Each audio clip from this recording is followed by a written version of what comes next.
umraga boraman deb yuragi ezilib, qalbi hovliqib, yetolmasdan orzuda bo'lib turgan azizlar. Ba'zilar ijtimoiy tarmoqlarimizga, sahifalarimizga yozadi. Domla duo qiling, men ham boray. Yetolmayapman, sog'indim. Sog'inchim cho'zilib ketdi. 2 yil bo'lib ketdi, yana borgim kelyapti aytganlarga, aziz qadrdonlar, sizlarga bir salaf solihlardan qolgan bir ajoyib duoni aytaman. Odamlarga, firmalarga, palonchiga murojaat qilmang, palonchiga iltimos qilmang. Robbul izzati val jalolga ushbu duo bilan murojaat qiling.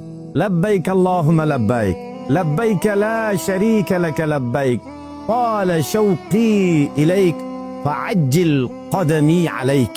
Labbay ey Allohim labbay. Sendan o'zga sening sheriging yo'qdir bo'lgan ey Allohim labbay. Juda ham senga bo'lgan meni o'rtadagi sog'inchim uzoqlash cho'zilib ketdi. Yuraklarim ezilib ketdi ya Rob.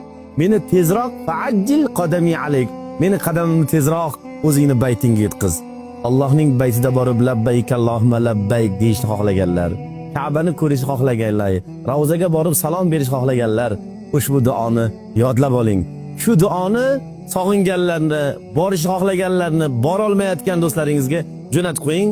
Tez va yaqin kunda ular ham inshaalloh Baytullohga borib labbayk Allohumma labbayk deyishsin iloyim.